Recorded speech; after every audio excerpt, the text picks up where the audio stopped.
السلام علیکم ورحمۃ اللہ وبرکاتہ۔ وعلیکم السلام ورحمۃ اللہ وبرکاتہ۔ ان الحمد للہ نحمده ونستعینه ونستغفره ونعوذ باللہ من شرور انفسنا ومن سیئات اعمالنا من یهده اللہ فلا مضل له ومن یضلل فلا هادی له واشهد ان لا اله الا اللہ وحدہ لا شریک له واشهد ان محمدا عبده ورسوله۔ یا ایھا الذین آمنوا اتقوا اللہ حق تقاته ولا تموتن الا وانتم مسلمون۔ یا ایھا الناس اتقوا ربکم الذی خلقکم من نفس واحدہ وخلق منها زوجها وبث منهما رجالا كثيرا ونساء واتقوا الله الذي تساءلون به والارحام ان الله كان عليكم رقيبا۔ یا ایھا الذین آمنوا اتقوا الله وقولوا قولا سدیدا یصلح لكم اعمالکم ویغفر لكم ذنوبکم ومن یطع اللہ ورسولہ فقد فاز فوزا عظیما۔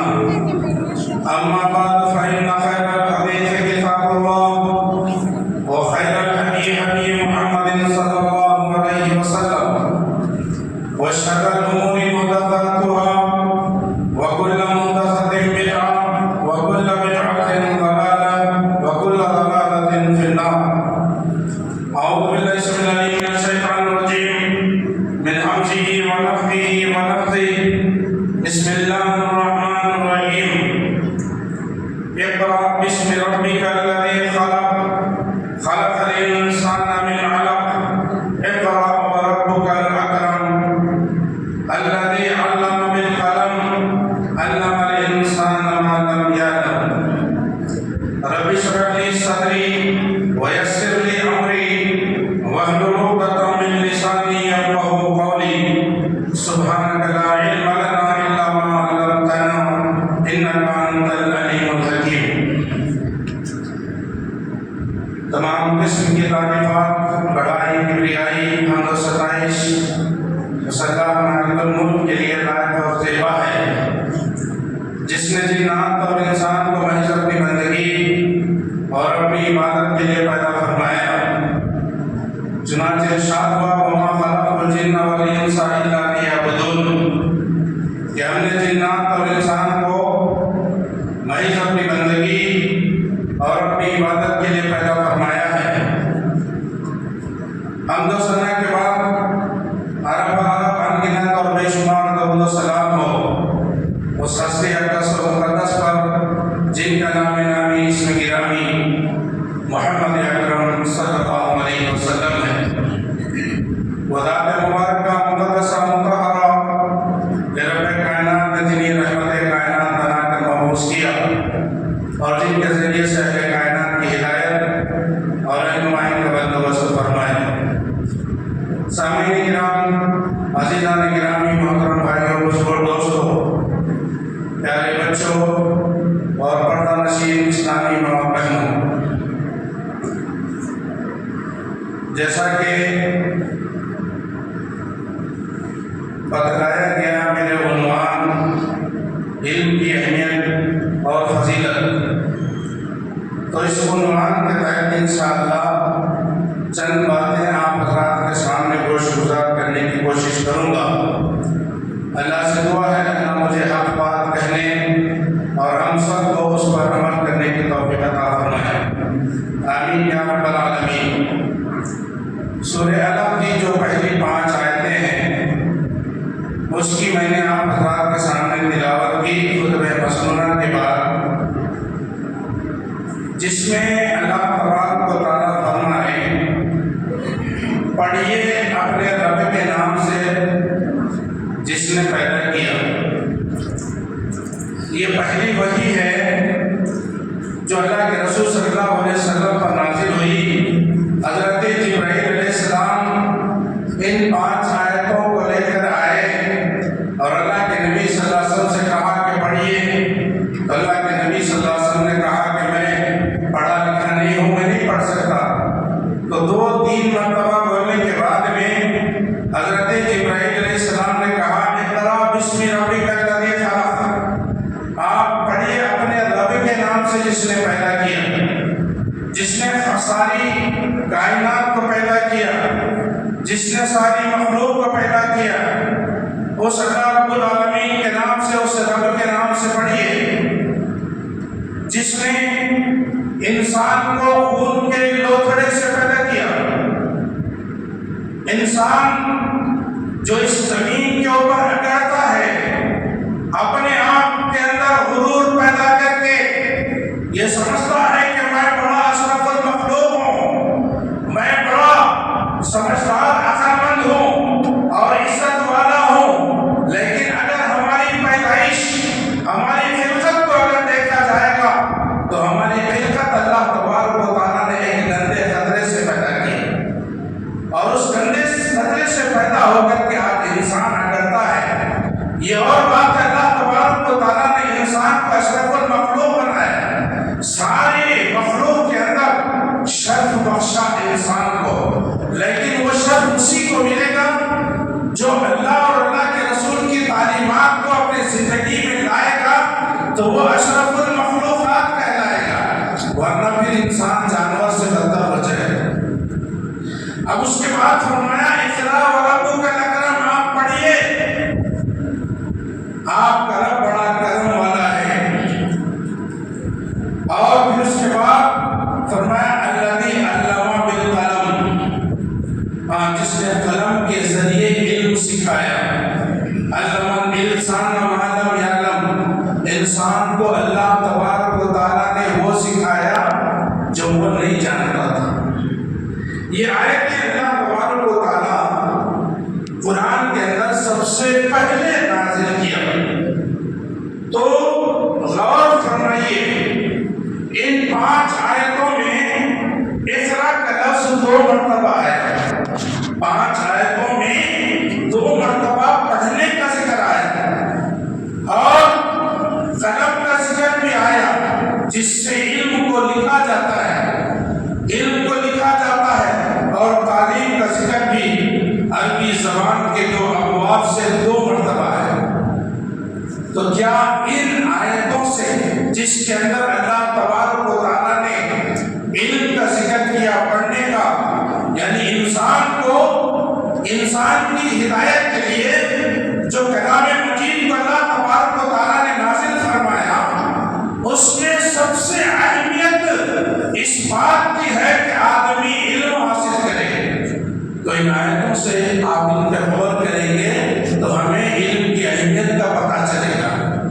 کیا علم کی اہمیت کے لیے یہ آیتیں کافی نہیں ہیں کہ اللہ تبارک و تعالیٰ ساری چیزوں میں سب سے پہلے علم کا ذکر کیا، انسان کو پڑھنے کا حکم دیا، انسان کو پڑھنے کا ذکر کیا، اور اس کے بعد سورہ مجادلہ میں بھی جس کے آیت نمبر 11 میں اللہ تبارک و تعالیٰ فرماتے ہیں یرفع اللہ الذین آمنوا منکم والذین اوتوا العلم درجات۔ اللہ اکبر، اللہ تبارک و تعالیٰ کا فرمان ہے ان لوگوں کے جو ایمان لائے ہیں اور جو علم دیے گئے، ایمان لانے کے بعد جو علم حاصل کرتا ہے، ایک عالم علم والے کی اہمیت یہ ہے کہ اللہ تبارک و تعالیٰ ان کے درجات کو بلند کرے گا، ان کے درجے بلند کرے گا، اور اللہ اس کام کا جو دور کرتے ہیں اس کا اللہ تبارک و تعالیٰ علم رکھتا ہے، خوب خبردار۔ میرے بھائیوں اور بہنوں، اسلام کی بنیاد ہی علم، معرفت اور بصیرت پر ہے۔ انسان کی معرفت، اسلام کی بنیاد ہی علم اور معرفت اور بصیرت پر ہے۔ اللہ تبارک و تعالیٰ کی نگاہ میں علم کی اہمیت بہت زیادہ ہے، کیونکہ علم ہی وہ سانچہ ہے، علم ہی وہ سانچہ ہے جس سے کسی قوم کے افراد تیار ہوتے ہیں۔ علم کے ذریعے سے، اسی کے ذریعے، علم کے ذریعے انسانوں کی ذہنی تربیت اور اخلاق کی اعلیٰ اقدار کا فروغ حاصل ہوتا ہے، فروغ ملتا ہے۔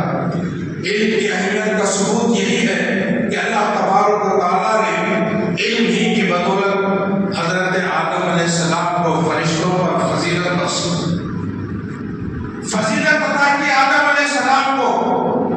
جو ابھی ابھی ان کو مٹی سے پیدا کیا گیا، جو پہلے سے فرشتے، وہ مخلوق اللہ تبارک و تعالیٰ نے پہلے پیدا کر کے ان کو بھی شرف بخشا، اور فرشتے ایسی مخلوق ہیں کہ ان سے نافرمانی نہیں ہوتی۔ اللہ تبارک و تعالیٰ نے ان کو صرف اپنی فرما برداری کے لیے پیدا کیا، اور وہ فرشتے اللہ کی فرما برداری کرتے آ رہے ہیں جب سے ان کی تخلیق ہوئی، وہ کبھی نافرمانی نہیں کرتے۔ نافرمانی کا گن انسانوں اور جنات کے اندر،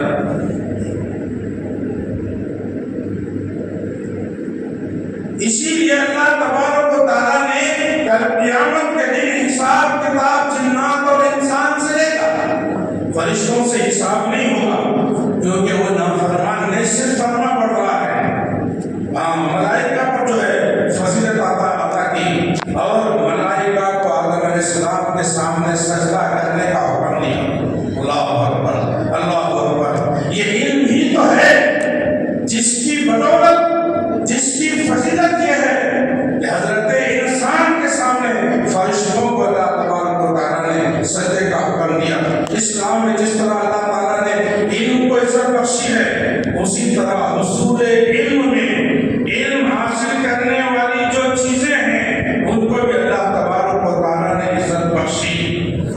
چنانچہ اللہ تعالیٰ نے قرآن کریم کے اندر اپنی مخلوق کی قسم کھائی، مختلف مخلوق کی قسم کھائی، اور ان قسموں میں سب سے پہلی جو قسم کھائی وہ ہے قلم کی قسم۔ سورۃ قلم کے اندر نون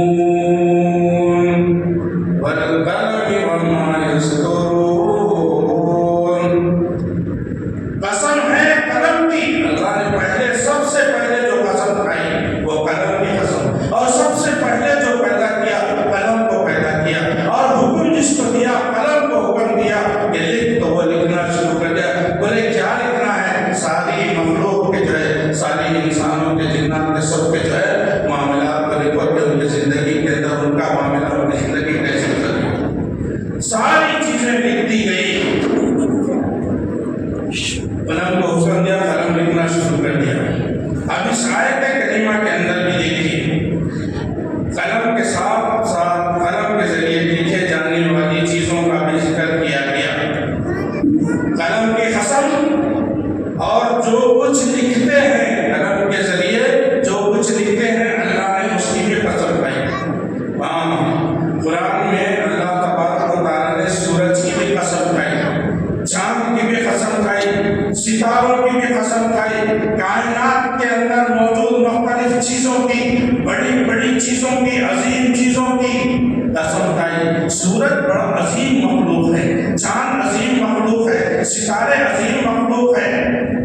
اللہ تعالیٰ ان عظیم مخلوقات سے پہلے قلم کی جو ہے قسم کھائی، تو اس سے واضح ہوتا ہے کہ سورج کی روشنی اور چاند کی روشنی، ستاروں کی روشنی پر علم کی روشنی کو ترجیح دی گئی، علم کی روشنی کو ترجیح دی گئی۔ قرآن کریم میں علم اور علم سے متعلقہ چیزوں کا ذکر قرآن کے اندر کم و بیش 850 مرتبہ ذکر ہے، 850 مرتبہ، 850 ٹائمز علم اور علم کے بدولت، علم کے ذریعے جو چیزیں لکھی جاتی ہیں ان کا ذکر ہے۔ جو معامل ہے علم کے علم سے متعلقہ جو چیزیں ہیں، علم اور علم سے متعلقہ چیزیں، اس کا ذکر 850 مرتبہ قرآن کے اندر آیا۔ کبھی جو ہے اللہ تبارک و تعالیٰ کی نسبت سے اللہ تعالیٰ کی طرف منسوب ہو کر، تو کبھی رسولوں کی طرف منسوب ہو کر، تو کبھی جو ہے لوگوں کی نسبت سے ان کا ذکر آیا قرآن کے اندر۔ خود اللہ کے رسول صلی اللہ علیہ وسلم کو اللہ تبارک و تعالیٰ نے ایک دعا سکھائی، ایک دعا سکھائی، وہ رب زدنی علما۔ اللہ اکبر، کیا دعا سکھایا اے اللہ میرے علم میں اضافہ فرما۔ اللہ نے نبی کو دعا سکھائی، علم میں اضافہ فرمانے کی دعا کرا رہا اللہ تعالیٰ اپنے پیارے حبیب سے، نبی کریم صلی اللہ علیہ وسلم سے۔ اس سے بھی علم کی اہمیت اور اس کی فضیلت کا پتہ چلتا ہے۔ کی وہ عظیم دولت ہے جو بے مایہ کو سلطان، بے عزت کو بادشاہ بنا دیتی ہے۔ علم ہے تو عزت ہے، علم نہیں تو عزت نہیں۔ اور تعلیم و تربیت کا سلسلہ نبیوں رسولوں کے دور سے ہی چلا آ رہا ہے، کیونکہ علم کے ذریعے ہی ہم اپنے رب کو، اپنے دین کو اور اپنے نبی کو پہچان سکتے ہیں۔ علم نہیں ہے تو ہم اپنے رب کو نہیں پہچان سکتے، علم نہیں ہے اپنے دین اسلام کو نہیں پہچان سکتے، علم نہیں ہے اپنے نبی کو نہیں پہچان سکتے۔ اس کی اہمیت کو سمجھنا ضروری ہے، اور جو علم سیکھتا ہے، اس پر عمل کرتا ہے، وہ مفلحون میں سے ہوگا، کامیاب لوگوں میں سے ہوگا۔ جو علم نہیں حاصل کرتا وہ خاسرین میں سے ہوگا، خسارہ اٹھانے والوں میں سے ہوگا، نقصان اٹھانے والوں میں سے۔ بچے ادھر توجہ دینا، آپ لوگ جو ادھر ادھر پڑھیں گے تو آپ کو انعام نہیں دیا جائے گا۔ آپ لوگ، میں مذاق نہیں کر رہا ہوں، ٹھیک ہے؟ اب آپ ہی تو ہیں سامنے میرے بیٹھے ہوئے، اور تم لوگ کھیل رہے ہیں، آپ کیا فائدہ اس کا؟ اتنی مرتبہ بول رہے ہیں تو آپ لوگ سدھرنے کے نہیں چاہتے۔ اللہ رحم فرمائے۔ لہذا تعلیمی مشن کو چلانے کے لیے کچھ عوامل پر دھیان دینا ہمارے لیے لازم اور ضروری ہے، اور وہ کیا ہے؟ سب سے پہلی چیز گھر بچے کا پہلا مدرسہ ہوتا ہے۔ ماں باپ مدرسے کے پہلے اساتذہ ہوتے ہیں، فرسٹ ٹیچرز پیرنٹس ہوتے ہیں۔ اگر گھر کے افراد، ماں باپ اور گھر کے جو بڑے لوگ ہیں، اگر وہ بہترین اخلاق کے حامل ہیں تو بچے پر اچھا اثر پڑے گا۔ اگر ماں باپ کے اخلاق صحیح نہیں ہیں، گھر والوں کے اخلاق صحیح نہیں ہیں، تو جو ہے بچے پر برا اثر پڑتا ہے۔ بچہ صحیح تربیت نہیں ملتی اس کو۔ صحیح تربیت گھر میں بچوں کو اسی وقت ملتی ہے جب ان کے ماں باپ کے اخلاق اچھے ہوں۔ اور ماں باپ کو چاہیے بچے کے اوپر خاص توجہ دیں۔ اگر کوئی غلطی کرتا ہے تو اس کو سمجھائیں، لیکن اگر وہ سوچ لے، یہ سوچ لے کہ یہ تو ابھی بچہ ہے، بے شعور ہے، اس کی غلطیوں پر آپ جو ہے اس کو نہیں روکیں گے، اس کو نہیں ٹوکیں گے، تو اور غلطی کرتے جائے گا اور وہ بگڑ جائے گا۔ لہٰذا بچپن سے ہی بچوں کے اوپر نظر رکھنا چاہیے، خاص توجہ رکھنا چاہیے، اس کو اچھے اخلاق، اچھی باتیں سکھانا چاہیے، اچھے دوستوں سے دوستی کرنے کی بات ان کو بتانا چاہیے۔ یہ اچھی تربیت اگر آپ بچوں کو دیں گے، ماں باپ کو بچوں پر اچھا اثر پڑے گا، ورنہ بچے کر دیں گے۔ دوسری چیز مدرسہ، جہاں پر بچہ علم حاصل کرتا ہے، مدرسے کا بھی جو ہے اچھا ہونا، اس کا بھی جو ہے اس کے معاملات۔ مدرسے کے اندر 4 چیزیں۔ سب سے پہلے انتظامیہ، جو ایڈمنسٹریشن ہوتا مدرسے کا، وہ ایڈمنسٹریشن اچھا ہونا، اچھے طریقے سے بچوں کی اصلاح کرنا، بچوں کو صحیح تعلیم دینا، بچوں کو کتاب و سنت کی تعلیم دینا، اس کا خیال رکھنا چاہیے ایڈمنسٹریشن کو۔ اگر ایڈمنسٹریشن یہ نہیں دیکھ رہا، توجہ نہیں دے رہا کہ اساتذہ کیا پڑھا رہے ہیں، کیا کر رہے ہیں، تو بھی جو ہے معاملہ بچے پر برا اثر پڑے گا۔ تو انتظامیہ بھی صحیح ہونا چاہیے۔ دوسرا مدرسے کے اساتذہ، ٹیچرز بھی صحیح ہونا چاہیے، صحیح اخلاق ان کو سکھانا، صحیح تربیت ان کی کرنا، ان کو صحیح تعلیم دینا، ان کو جو ہے اسلام کو اسی طریقے سے بتانا بچوں کو جس طرح سے اسلام قرآن اور حدیث کے اندر بتایا گیا، اس طرح سے بچوں کو قرآن و سنت کی روشنی میں تعلیم دیں گے تو بچے پر اچھا اثر پڑے گا، بچے صحیح تعلیم حاصل کریں گے۔ اسی طرح سے جو مدرسے کے اندر جو طلباء ہیں، جو اسٹوڈنٹس ہیں ساتھ میں اس کے، ان کا بھی اچھا ہونا، اچھے اخلاق ہونا ضروری ہے۔ اگر اسٹوڈنٹس میں کچھ بچے جو ہے صحیح اخلاق کے حامل نہیں ہیں، تو بھی بچہ اگر کوئی برے اخلاق والے ہیں، برے کردار والے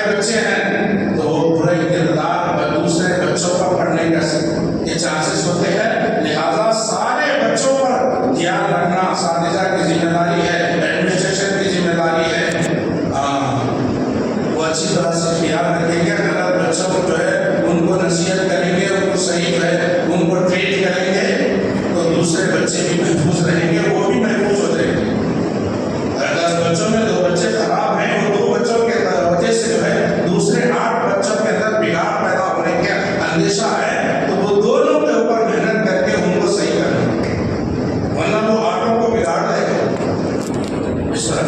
اور چوتھی چیز سرپرست ذمہ دار, سرپرست بھی ذمہ دار. جو بچوں کے ماں باپ ہیں وہ بھی ذمہ دار ہے کہ مدرسہ صحیح چنیں, صحیح عقیدے والے مدرسے کو چنیں, جہاں پر صرف قرآن و حدیث کی تعلیم دی جاتی ہے, جہاں پر اساتذہ صحیح ہے, ایڈمنسٹریشن صحیح ہے, بچوں کو اچھی تعلیم وہاں پر مل سکتی ہے. یہ پورے جانچ پڑتال کر کے آپ مدرسے میں جو ہے بچے کو شامل کریں. بس جو ہے جو بولے وہ مدرسے میں لے جا کے ڈال دیں گے. وہاں کے جو ہے مدرسے کا عقیدہ کیا ہے, مدرسے والوں کا اساتذہ کا عقیدہ کیا ہے, کیا پڑھایا جاتا ہے, کیا دکھایا جاتا ہے, آپ کچھ بھی اس کے بارے میں معلوم نہیں کر رہے, لے جا کے چیک کر لیے تو بچے بھی کر رہے ہیں. اور تیسری چیز ماحول کا بھی اچھا ہونا ضروری ہے. معاشرے کا اچھا, چوتھی چیز معاشرے کا اچھا ہونا بھی ضروری ہے. بچے کی تعلیم اور تربیت پر معاشرے کا اثر ہونا ایک لازمی امر ہے. معاشرہ جیسا ہے ویسا جو ہے وہ اخلاق جو ہے اختیار کرنا. اگر معاشرے میں جرائم ہیں, برائیاں ہیں, تو بچے پر برائی کا اثر پڑے گا. یعنی بچہ چوری سیکھ لے گا, معاشرے کے اندر چوری ہے, چور ہے, چوری ہے, ڈاکہ زنی ہے, غیبت وغیرہ ہے, چغلی کرنا ہے, جھوٹ بولنا ہے, دوسروں کو تکلیف دینا, یہ معاشرے کے اندر ہے, تو بچے کے اوپر برا اثر پڑے گا, بچہ بگڑ جائے گا. تعلیم حاصل کرنا دور کی بات, بچہ بگڑ کے آپ کے پاس آ جائے گا, تو واپس آ جائے گا. تو تعلیم کی اہمیت کو بتلاتے ہوئے اللہ تبارک و تعالیٰ نے قرآن مجید میں سورہ زمر آیت نمبر 9 میں فرمایا, قل هل يستوي الذين يعلمون والذين لا يعلمون. اے نبی آپ کہہ دیجئے, اعلان کر دیجئے, لوگوں کو بتا دیجئے کہ ایک علم والا اور بے علم والا برابر نہیں ہو سکتے. کیا دونوں برابر ہو سکتے ہیں؟ ایک ایجوکیٹڈ ہے اور ایک انلیٹریٹ ہے, ایک علم والا ہے, ایک بغیر علم والا ہے, دونوں برابر نہیں ہو سکتے. اس آیت میں اللہ تبارک و تعالیٰ نے اس بات کا اظہار کیا, اور جو ہے کیا کہ تعلیم یافتہ کا رتبہ بلند ہوتا ہے. تعلیم یافتہ کا رتبہ, اس کا درجہ, اس کا مقام جو ہے وہ بلند ہوتا ہے. جیسا کہ حدیث میں آیا, اللہ کے رسول صلی اللہ علیہ وسلم نے ارشاد فرمایا, جس نے ایسی راہ اختیار کی, جس نے ایسا راستہ اختیار کیا جس میں وہ علم کا متلاشی ہے, نکلا علم کی تلاش میں, نکلا علم حاصل کرنے کے لیے نکلا, تو اس کی وجہ سے اللہ تبارک و تعالیٰ اس کے لیے جنت کا راستہ آسان کر دیتا, جنت کا راستہ آسان کر دیتا. جو علم حاصل, اور علم جو ہے وہ قرآن اور سنت کا علم ہے, آگے انشاءاللہ بات آئے گی. تو اللہ تبارک و تعالیٰ, یہ مسلم شریف کی حدیث ہے, اللہ تعالیٰ اس کے لیے جنت کا راستہ آسان کر دیتا ہے. علم کی بڑی اہمیت ہے. علم حاصل کرنا لازم ہے, ضروری ہے. علم حاصل کرنا ضروری ہے.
چل پائیں گے۔ یہ آسانی ہے آپ کے لیے، یہاں یہ مجلسیں، یہ سمر کیمپ، یہ جلسے، یہ تقاریر، یہ جمعہ کے خطبے، یہ سب دیے جاتے ہیں۔ اس کا مقصد کیا ہے؟ کہ آدمی کے اندر استقامت آ جائے، آدمی کے اندر علم آ جائے، اللہ کے رسول کا علم آ جائے، کتاب و سنت کا علم آ جائے، قرآن و حدیث کا علم آ جائے۔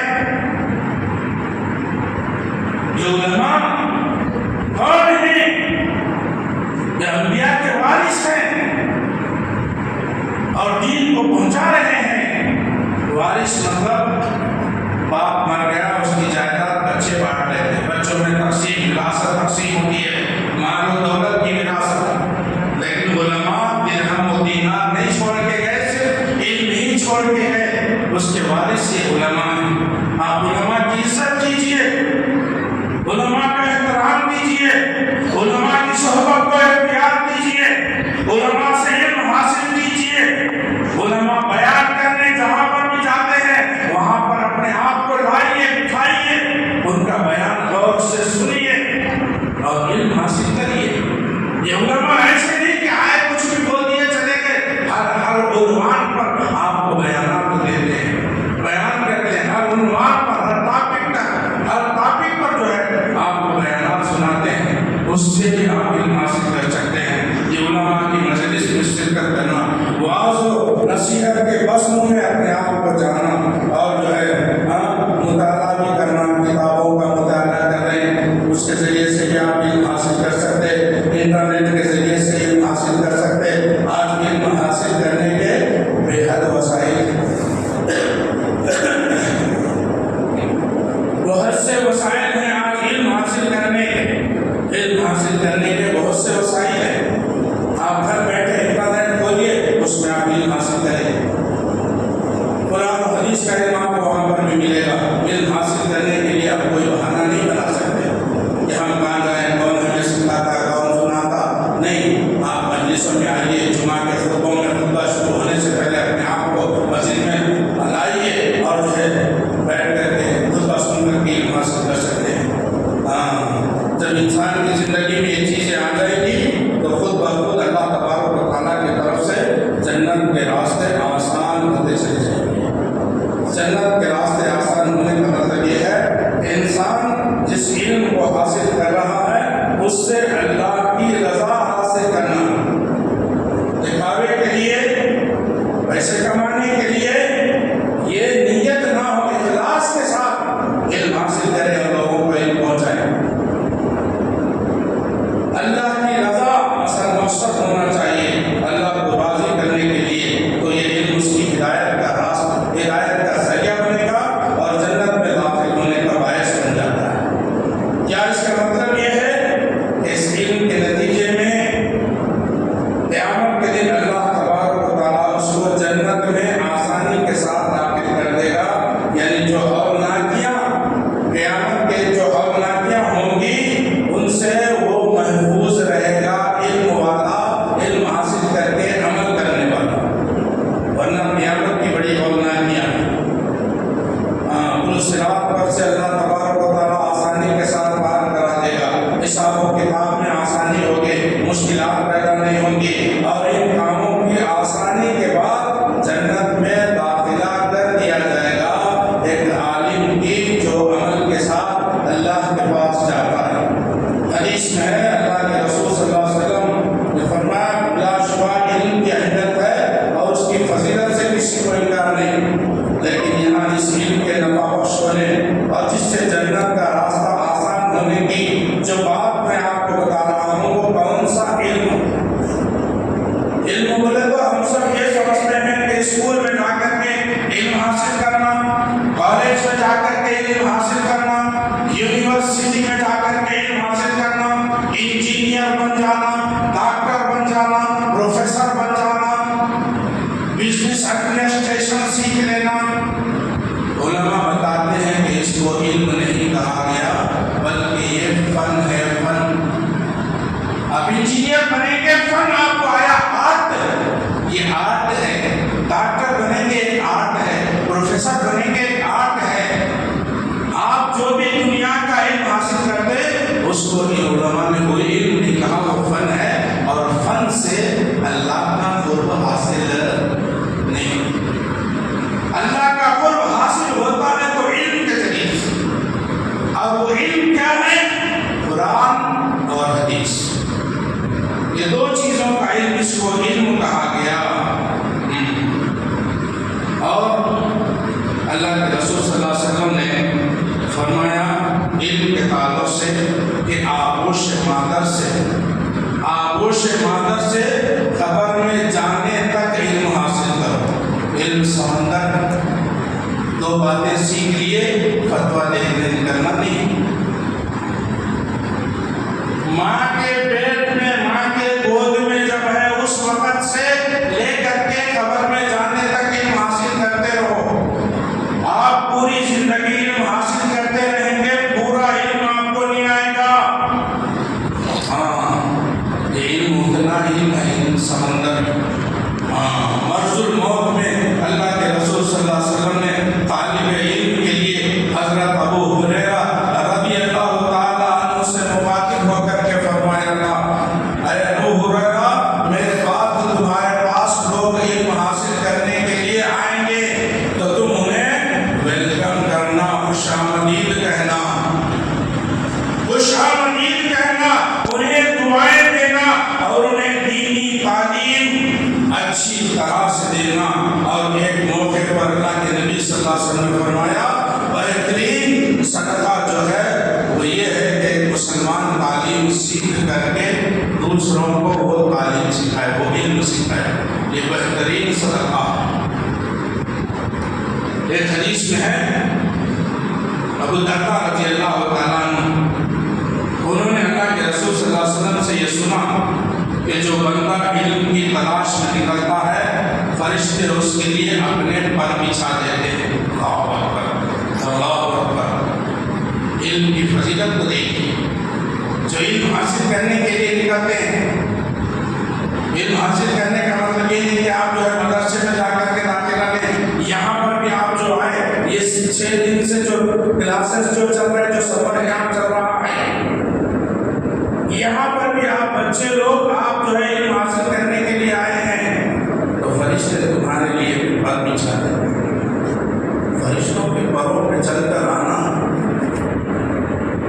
بڑی بات ہے۔ یہ مقام اللہ نے علم کو دیا، اور جنت کا راستہ اس کے لیے کھل جاتا ہے۔ اب آتا ہے تو جنت کا راستہ کھل جاتا ہے۔ جی، آسمان اور زمین کی تمام مخلوقات، حتیٰ کہ اس کے لیے سمندر کی مچھلیاں بھی اس کے لیے دعا کرتی ہیں، اس کی مغفرت کی دعا کرتی ہیں۔ اور عالم کو عابد پر ویسے ہی فضیلت ہے جیسے 14ویں رات کے چاند کو ستاروں پہ فضیلت، 14ویں رات کے چاند کو ستاروں پہ جیسی فضیلت ہے، عالم کو عابد پر ایسی فضیلت ہے۔ اور یہ انبیاء کے وارث ہیں۔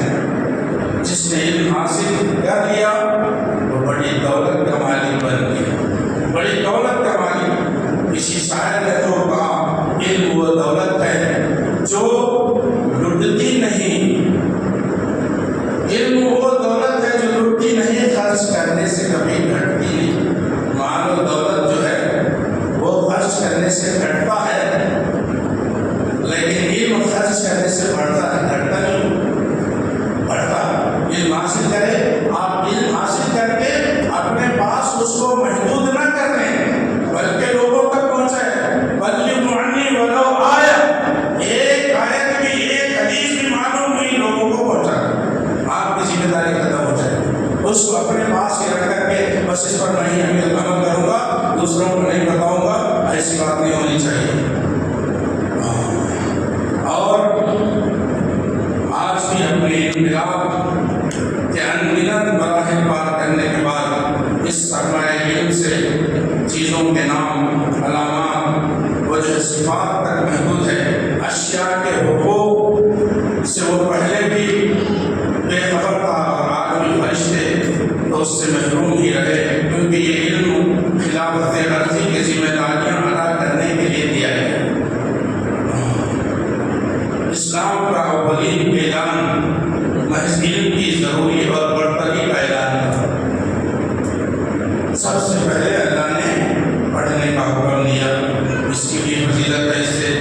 اور علم انسان کی شناخت ہے، انسان کی شناخت ہے وہ علم جس کی عظمت پہلی وحی سے ہی ظاہر ہے، اور وہ علم ہی تو تھا جس کا ذوق اور شوق اتنا نصیب ہوا کہ اللہ تعالیٰ کو قرآن نازل کرنا پڑا۔ حضرت جبرائیل علیہ السلام قرآن کی آیتیں لے کر کے نازل ہوتے، اللہ کے نبی کو پڑھ کر کے سناتے، تو اللہ کے نبی صلی اللہ علیہ وسلم اس کو جلدی جلدی پڑھے۔ نبی کو شوق تھا، وہ ذوق تھا اللہ کے کلام کو پڑھنے کا، جلدی پڑھ لیں تاکہ ایسا نہ ہو کہ وہ پڑھیں کہ چلے جائیں اور میرے ذہن میں نہ بیٹھے، میں بھول نہ جاؤں، اس لیے اللہ کے نبی زبان کو جلدی جلدی لڑاتے تھے، جلدی جلدی پڑھتے تھے۔ تو اللہ تبارک و تعالیٰ نے فرمایا لا تحرک لسانک لتعجل به ان علینا جمعہ وقرآنہ۔ اے نبی آپ اپنی زبان کو جلدی جلدی مت جو ہے پڑھیے، جلدی جلدی مت پڑھیے۔ آپ کو آپ کے سینے میں قرآن کو جمع کرنا ہے ہماری ذمہ داری ہے۔ علم تو ہے جس کے خاطر حضرت موسیٰ علیہ السلام کو حضرت خضر علیہ السلام کے پاس جانا پڑا علم حاصل کرنے کے لیے۔ موسیٰ علیہ السلام کون تھے؟ اولو العزم رسول، وہ 5 اولو العزم رسولوں میں ایک رسول حضرت موسیٰ علیہ السلام، ان کو جو ہے حضرت خضر کے پاس جانا پڑا علم حاصل کرنے کے لیے۔ اس سے بھی علم کی فضیلت ملتی ہے، کیونکہ موسیٰ علیہ السلام کو اس بات کا علم نہیں تھا جو باتیں حضرت خضر نے ان کو سکھائے۔ وہاں پر ان کو جانا پڑا لمبا سفر طے کر کے، اور علم کی اہمیت اور فضیلت کی وجہ سے ہی 6 سالہ یا 8 سالہ بچہ عمرو بن سلمہ رضی اللہ تعالیٰ عنہ کو نبی کے زمانے میں ہی اس بچے کو امامت کے لیے مصلی پر جا کر امامت کرنے کا شرف حاصل ہوا۔ 6 سال کا بچہ، 6 سال یا 8 سال کی عمر تھی۔ بڑے بڑے صحابہ کرام موجود تھے، ان کے ہوتے ہوئے اس بچے کو مصلی پہ بچھایا گیا امامت کے لیے۔ اس سے بھی علم کی فضیلت معلوم ہوتی ہے۔ بچے کو کیوں بچھایا گیا آگے امامت کے لیے؟ کیونکہ اس بچے کو سب سے زیادہ قرآن یاد تھا، ان کے سینے میں قرآن یاد تھا، قرآن حفظ تھا۔ بڑے صحابہ کرام ان کو اتنا قرآن یاد نہیں تھا، اتنا قرآن حفظ نہیں تھا جتنا ایک بچے کو تھا، تو اس لیے آگے ان کو بڑھایا گیا۔ اس سے کیا مسئلہ عقد ہوتا ہے کہ جس کو قرآن زیادہ یاد ہے اس کو آگے بڑھو، جس کے پاس پیسے زیادہ ہے ہم اس کو آگے بڑھاتے ہیں۔ اللہ معاف کرے، اللہ معاف کرے۔ اور جو ہمارے کو چاہتا ہے، جو مجھے پسند کرتا ہے، اس کو آگے بڑھاتے۔ حافظ ٹھہرا ہوا ہے، ایک دوست مجھے جہاں آتے اس کو آگے بڑھاتا ہے۔ میں نے دیکھا، اللہ کی قسم بتاتا ہوں، اس مصلی کی عزت نکالتی ہے۔ قرآن کو عربی میں پڑھنا بھی نہیں آتا، ایسے لوگوں کو آگے بڑھا کر کے امامت کے لیے آگے بڑھایا ہے۔ نہیں میرے بھائیوں، امامت کا درجہ، اس کا رتبہ، اس کو سمجھنے کی کوشش کیجیے، اور اللہ کے نبی کی ایک ایک حدیث پر عمل کرنے کی کوشش کیجیے۔ جس کو قرآن زیادہ ہے اس کو آگے بڑھائیں۔ اور اس علم کی وجہ سے حضرت ابن عباس رضی اللہ تعالیٰ عنہ کی تفسیر کو تمام مفسرین قرآن لیتے ہیں۔ قرآن کے جتنے بھی لوگ تفسیر کرے مفسرین، وہ حضرت ابن عباس رضی اللہ تعالیٰ عنہ کی تفسیر کو لیتے ہیں، ان کی تفسیر کو لے کر کے یہ تفسیر کرتے ہیں۔ کیوں؟ کیونکہ ان کی تفسیر ساری تفسیروں میں اعلیٰ اور افضل ہے۔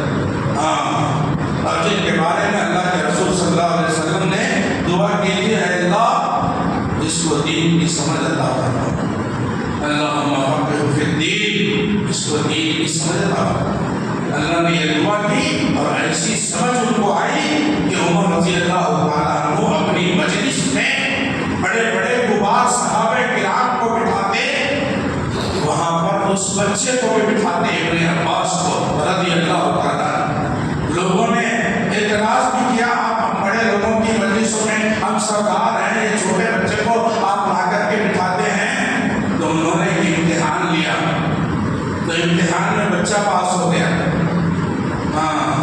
سورہ نصر کا جو ہے کیا مطلب ہے یہ پوچھا، صحابہ میں کوئی صحیح جواب نہیں دے سکے، تو بچہ ابن عباس رضی اللہ تعالیٰ عنہ نے جواب دیا،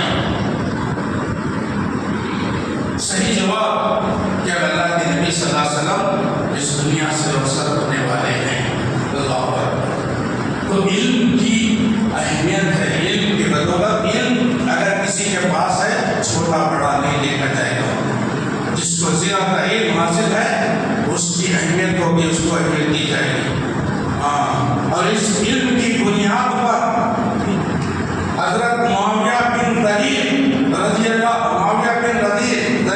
رحمہ اللہ جو ایک نابینا محدث تھے، اندھے محدث تھے، جن کو وضو کرانے کے لیے ایک بادشاہ کو مقرر کیا۔ وہ بادشاہ آ کر کے ان کے ہاتھوں پر وضو کرنے کے لیے پانی ڈالنے کو شرف سمجھتا تھا، سعادت سمجھتا تھا، نیکی سمجھتا تھا۔ بادشاہ آ کر کے وضو کرا رہے ہیں۔ اسی علم کی بدولت ہارون رشید کے دونوں بیٹے امین الرشید اور میمون الرشید اپنے استاذ کی جوتیاں اٹھانے کے لیے جھگڑ رہے ہیں، جوتیاں اٹھانے استاذ کی۔ یہ علم کی اہمیت، آج ہمارے پاس استاذ کی اہمیت نہیں ہے، استاذ کی اہمیت نہیں ہے۔ حجاج بن یوسف نے خالد بن صفوان سے پوچھا کہ اس وقت بصرہ میں اور کوفہ میں سردار کون ہے، کون سردار ہے، مسلمانوں کا لیڈر کون ہے؟ خالد بن صفوان نے کہا کہ حسن بصری رحمہ اللہ۔ کہا یہ غلام سردار کیسے؟ کہا میں نے سرداروں کو بھی دیکھا، حسن والوں کو بھی دیکھا، مالداروں کو بھی دیکھا، سب کے سب اس کے سامنے گھٹنے دے کے بیٹھے ہوئے ہیں۔ تو سردار تو یہی ہوا نا، بڑے بڑے لوگ آ کر کے ان کے پاس گھٹنے ٹیک کر کے بیٹھتے تھے، علم حاصل کرتے تھے ان سے۔ اسی طرح سے عطا بن رباح جو نابینا تھے، لنگڑے تھے، چپٹی ناک والے، کالے تھے، لیکن پورے حجاز کے مفتی تھے، کالے تھے، چپٹی ناک والے، لنگڑے تھے، لیکن وہ مفتی تھے۔ تو سلیمان بن عبد الملک حج کے مسائل ان سے پوچھنے کے لیے آیا، حج کے مسائل اور جواب دینے کے بعد دوسرے لوگوں کے سوالات کی طرف توجہ ہوئی۔ دونوں بیٹے ساتھ میں تھے، بیٹوں سے کہا میرے بیٹو یہ علم سیکھو، یہ علم سیکھو۔ دیکھو باوجود میری گورنری کے، میں گورنر ہوں، اس کے باوجود اس آدمی کو دیکھو، اس نے میرے ساتھ معاملہ کیا کیا، ہم اس کے سامنے ذلیل ہو گئے۔ اس کی اہمیت ہے، آج مجھے کوئی نہیں دیکھ رہا، سب اس کو دیکھ رہے، تو یہ علم سیکھو۔ تو بہرحال باتیں اور بھی بہت ہیں، لہذا پہلے شروع ہونا تھا، لوگوں کے نہ آنے کی وجہ سے ہمارا پروگرام تاخیر سے شروع ہوا، تو میں اپنی بات کو مکمل نہیں کر سکا۔ بہرحال جو بھی کہا گیا، سنا گیا، اللہ ہمیں اس پر عمل کرنے کی توفیق عطا فرمائے، اور علم کو حاصل کرنے، قرآن و حدیث کا علم حاصل کرنے کی ہم سب کو توفیق عطا فرمائے، علم حاصل کر کے اس پر عمل کرنے کی بھی توفیق عطا